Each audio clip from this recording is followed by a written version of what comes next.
Hello, this is Dr. Harriet Fraad on Capitalism Hits Home, an interpersonal update. This is a show about the intersection of capitalism, class, and our personal lives. Today, I want to talk about the question of what is essential. For example, Trump has said that residential golf courses are essential. It's an essential service is a recreational service around which people live.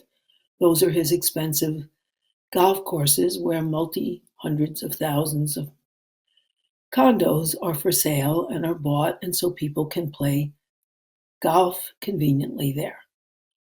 He's also said that the meat packers are essential, so they should go back to work, even though they've doubled their COVID, because he hasn't said that it was essential that all the facilities where people work have to be decontaminated and disinfected. So, of course, people who are considered essential and have to go back to work get COVID-19. At any rate, what is essential? What does he mean by essential? Essential for whom? Essential for what? And so I think that's an important question, because the word essential is bandied about as a rationalization for bringing people back to work or keeping them home. And what's essential really depends on your values. If you think profit is essential, so that since all businesses require some labor, that therefore people have to go back to work because their jobs are essential. They're essential to ensuring the profit of the people at the top. That's one way of defining essential. Essential for profit. There's another way of deciding what's essential for you, and that's what's essential for life. What are the things that maintain life? There are basic needs in life that are essential to keep people alive, and they are healthy and nutritious food, clean water, clean air that's easy to breathe, temperature regulation in a safe environment, which means places that are well heated or cooled, a chance to move, and a whole set of other things that branch from those basic needs. And those are, organic food delivered without pesticides, that's healthy and nutritious, air that's not next to incinerators or factories or pollution spewing oil refineries. That would be essential. So you get the idea. We look at what's essential through different lenses. And the lens of our federal government, headed by Trump, is right now what's profitable. If we were looking at what's essential to life right now that we have 81,000 deaths from COVID, and we have to remember, of course, that's a very small number compared to who actually died, because those are the people who die in the hospital. Those aren't the people who die of COVID-engendered clots that cause heart attacks and strokes, which are many, many, many more and are not even counted. So what would be essential would be what all those countries that have conquered COVID have done. Closing the borders, making sure that people shelter in place, providing healthy food, providing testing, and on the basis of the tests showing where the coronavirus is, i.e. tracking, helping people recover with adequate supplies. Those would be added to the essential needs that we count on for life every day, because those are essential to life in a pandemic. Sadly, we have failed to meet the essential needs of our people's lives. We didn't stockpile protective equipment, and we didn't because what's essential is profit. You make money off of goods that are turning over, that are selling, not ones that are being stockpiled. And so Trump sold the pandemic supplies that Obama's pandemic commission stockpiled. He also refused to join the Europeans in the scientific conferences, that there were two of them, on what is important in terms of curing COVID, the latest developments. He hasn't tested people. For example, approximately 2,000 people in the United States have been tested. They're not usually tested till they go to the hospital. South Korea, which is not as rich as us, tested 10,000 a day, then tracked and treated them with adequate supplies, so they don't have a pandemic anymore. And that's the same with New Zealand, and the same with Taiwan, and the same with most of the Scandinavian countries, except for Sweden, that didn't shelter in place and still is afflicted. And the same with Germany, and we could go on and on. Singapore, all over, China. Well, they did that. They tested, they tracked, they treated. They made sure people were isolated. Now, China, being an authoritarian regime, welded people's doors shut and fed them through the windows and tested them through their windows and so on. All the other countries that conquered it didn't, including Cuba. So it's not only that leftist countries are all authoritarian. The Cubans did that, and they have defeated the crisis in their country. So what is essential at the time of COVID is an amplified list to what's essential for life all the time. And it's very different from what's essential to profit. For example, look at medical records. The medical records that hospitals and doctors keep are designed for billing. So they're very hard to access for things like tracing COVID. They're also cumbersome and difficult. What they do is guarantee payment by individuals, insurance companies, or the government. That's not essential to life. It's essential to profit. The stock market is essential to Trump's profit calculus. Because if the stock market is up, he looks successful. The stock market happens to be up, not because we're doing so great, but because Trump has flooded big corporations with money in the stimulus packages, and they won't invest in the United States. It's not good for profit to invest in the United States. Workers are unemployed. COVID is everywhere. Nobody can buy anything because at latest count, it was over 31 million who were unemployed, and many more are being unemployed all the time. So they're not going to be able to buy your stuff. So why invest in the United States? You shouldn't. Buy stocks and raise up the price, and then you can make a profit. And big profits are being made by that, or being made with bogus drugs like, hydrochloroquine.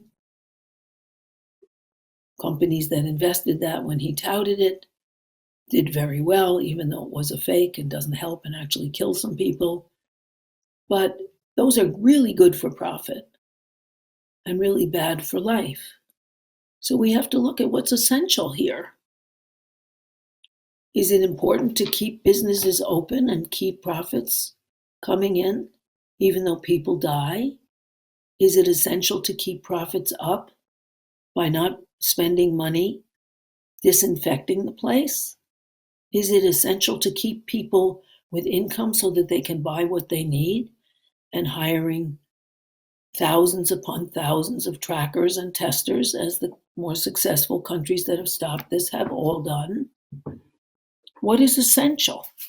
This is really quite ironic, because the right wing touts its belief in the right to life. But this is not the right to life. That's the right to life only of the yet born, not the right of living people. because living people at this point particularly need science. They need people working on tracking and tracing and healing and efficient production of protective gear. I should mention parenthetically that China did not lose any healthcare workers. Neither did Cuba, neither did Germany, neither did Singapore or Taiwan or all the other places that have cured COVID, because they all stockpiled adequate, competent, fully working protective gear and ventilators.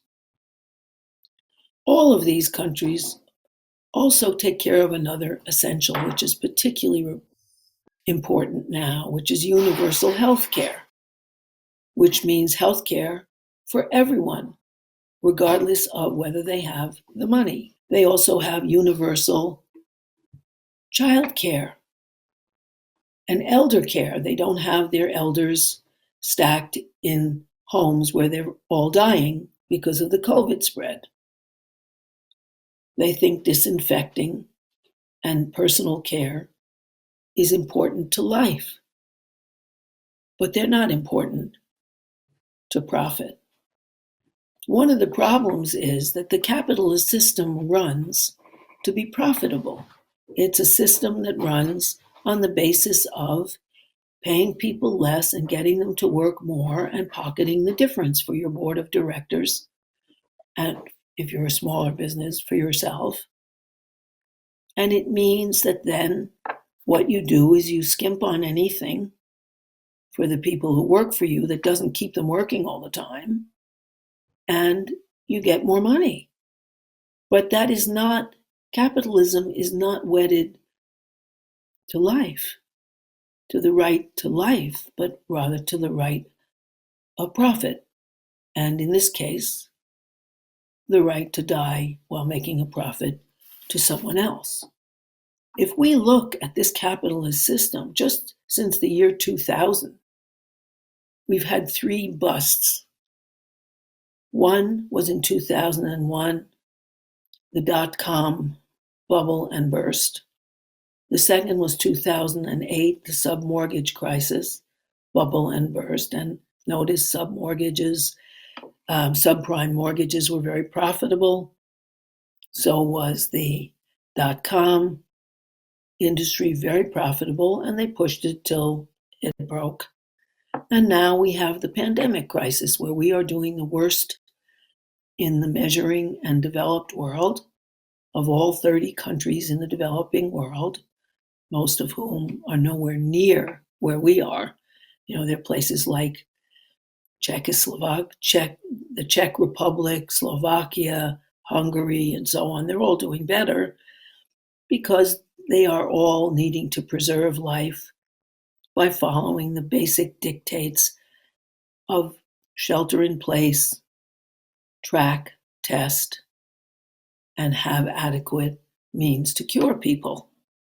So what we're looking at is a pandemic caused, or not really caused, that's not fair, but accentuated and intensified and made more deadly. We have more dead than anyone.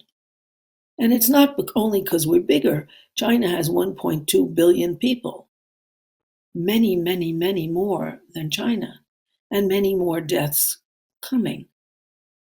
Now, what could we do about this?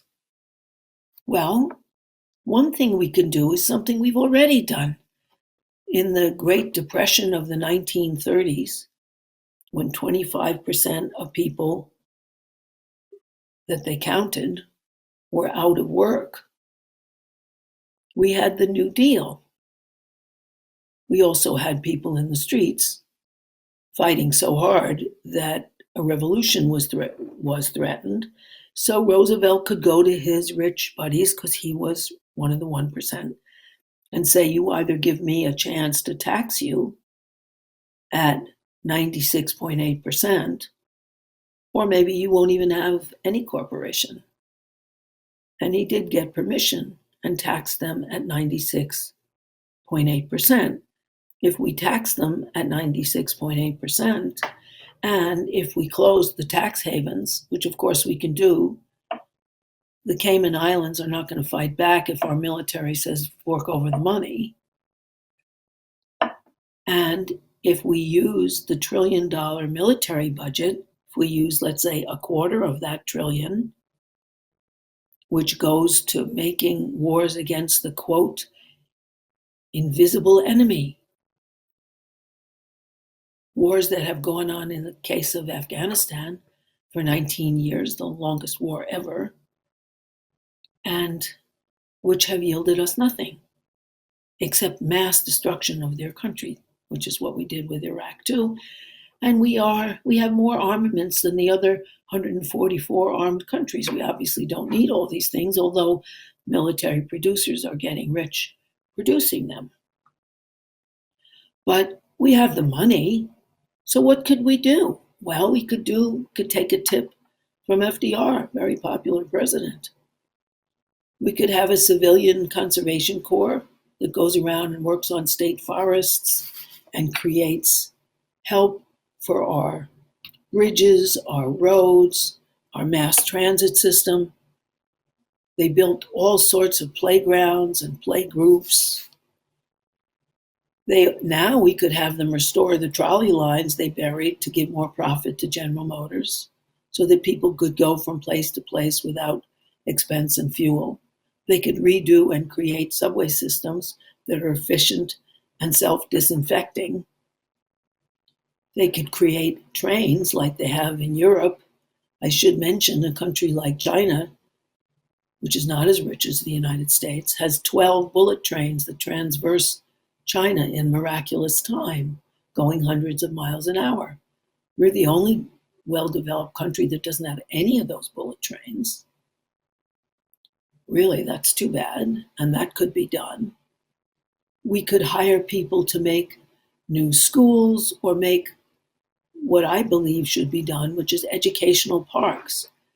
Big, highly well-equipped parks that have centers for littler children, elementary school children, junior high and high school students, which have the best equipment, small sizes, and are all concentrated with millions of teachers across this country and ample tutoring and supplies, and everyone would be bussed in, as most private school children are bussed in or driven in by their parents. Or if they're in high school, their parents give them cars and they drive in the cars. So we could take on these projects. There's no reason that we wouldn't, except for profit as a value instead of life as a value and quality of life as a value. The WPA under Roosevelt, Works Progress Administration, put 3 million people to work, some skilled, some unskilled, on projects such as building athletic stadiums, building food, building services for the blind, putting books on Braille, helping museums, helping airplanes and airports, as well as subsidies for all sorts of artists, writers, tech artists, visual artists, puppeteers, painters, which you could do. And you could have a whole army of techies making those things available, as well as supplying and making sure the computers work in every household. That's if you care about life. Right now, students are required to learn online. Some of their parents don't have computers. If they have a cell phone, other people are using it. Their homes aren't quiet. They don't get help if they can't understand. And I would say at least half don't do the work. Even among my client base, there are some who are too exhausted when they come home to bother trying to teach a kid who's bored and hates the app. Or if they can, they think, forget it. They do the homework, get it out of the way, try to do something else educational with their kid that they can do when they're tired. In the 6 years that it existed, the WPA spent $11 billion on construction and conservation in our country. Those are some of the highlights that big government delivered. Ever since the 80s and Ronald Reagan, they have successfully ideologically manipulated us so that we're afraid of big government rather than corrupt government and big business that dictates government and buys it.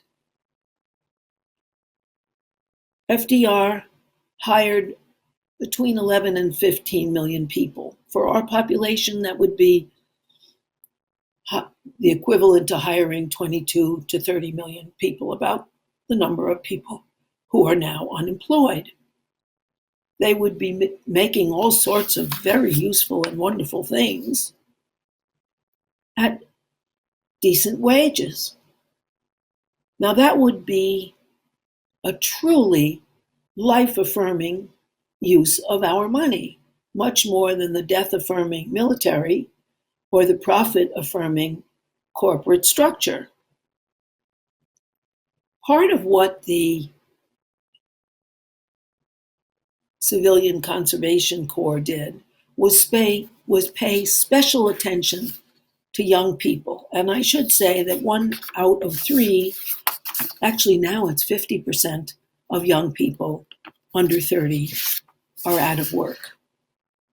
And they put them on demanding tasks: irrigating, reforestation, pest control, fire prevention, conservation, big tasks and then mandated, if they were in high school, that they would send a portion of their wage back to their families.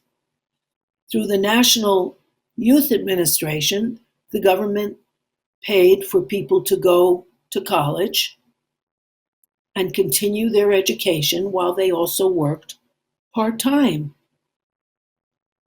Another huge accomplishment was the TVA, the Tennessee Valley Administration, where they built dams and created electricity and water and sent it to towns and areas that were really underserved. That was the TVA. Of course, the private interests made a fuss because they would make less money if the public got these services for very little. The public was delighted to get electricity that was cost effective, that lit their homes, and clean water. They just had to decide. They had to decide whether to weather the wrath of the private electric companies and power companies for the benefit of life, for these people to live and be able to produce. The National Association of Manufacturers was upset because it represents business and big business, but it was worth it. It affirmed life for millions. By the end of 1934, 20 million Americans, 1 out of every 6, were on some form of government program. Now that's big government. That's good big government. That's the welfare state giving people all these useful jobs. And they were really happy about getting those jobs. FDR was the most popular president ever. Now, there are obvious needs for which we could employ our people. Rather than just giving out a stimulus check, people could be hired to test, to track, to produce the kind of protective equipment, vaccines, or looking at vaccines if there were scientists trying to invent vaccines, and not only private ones, but ones people could use, to which everyone would have access. And they could go around and serve people. These unemployed teachers should be employed as tutors, tutoring their children individually on their computers that are government given and maintained. So if someone wasn't logging on, as millions aren't now for education, they made sure that those people were logged on and that they were effective and providing excellent, compelling, exciting physical education for their kids. Because it's very bad for kids to sit around eating snacks and getting fat. Already, 1 out of 5 American children is overweight. And that means that they're much more likely to be diabetic or get heart disease. It's one little heart muscle that has to go to every single little capillary everywhere. And the more fat you put on, the harder that heart has to work, which is the reason that 1 out of every 4 young adults under 30 in the United States is pre-diabetic because of their diet. A whole army of skilled people could be working to deliver food in a safe and healthy way, not like Instacart, which is declared essential because it is essential to get people food, but the people are not well protected and neither are they well paid, just like the warehouse workers at Amazon, where Bezos has made $25 billion since the pandemic started because people are sending away for things rather than trying to go to closed stores and get them or trying to avoid the risk of going into stores to get them. Well, warehouse workers should be well paid and their health should be maintained. What Bezos, in his amazingness, suggested that since he only gives 2 weeks of paid leave, even if you have COVID that you got on the job, other workers could give up their sick days to help the workers who need more time. Whoa, this is the richest man in the world.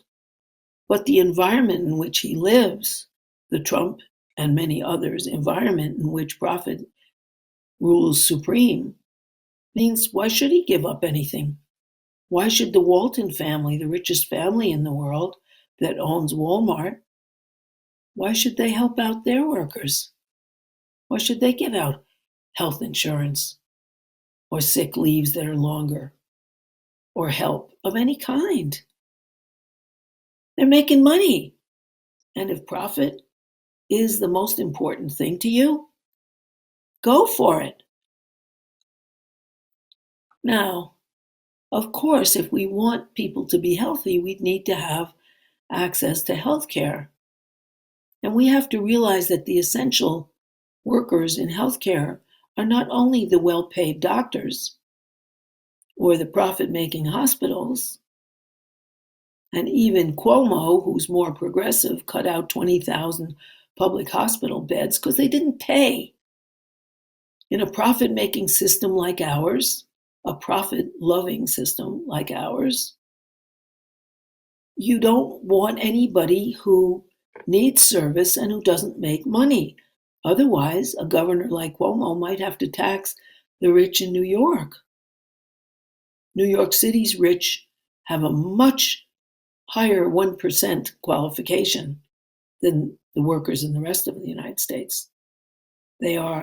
Many apartments in New York City are basically safe deposit boxes for the rich, owned by the rich all over the world who want a safe investment and may have their kids go visit for a week, a year, or whatever. The whole of 57th Street between 5th Avenue and 3rd Avenue is 75% empty for the year. So you could also change that. You could tax those people and get the money in addition to all the military money and the money from tax breaks and the money from subsidies to oil. We pay them extra because they're depleting the supplies taken out of our earth. That's an oil subsidy. We could do a lot with that. And so really, what are we doing? The question here is, what are we doing? And what could we be doing to preserve life? And to look at that cynical slogan, right to life, which covers an indifference to the life of mothers of unwanted children, an indifference to the children who are unwanted and mistreated, and an indifference to society, which needs people who are mentally healthy and not overburdened. There will be more of this in the next podcast. Thank you for listening. This episode has been brought to you by Democracy at Work. Please support our work. Visit our website at democracyatwork.info.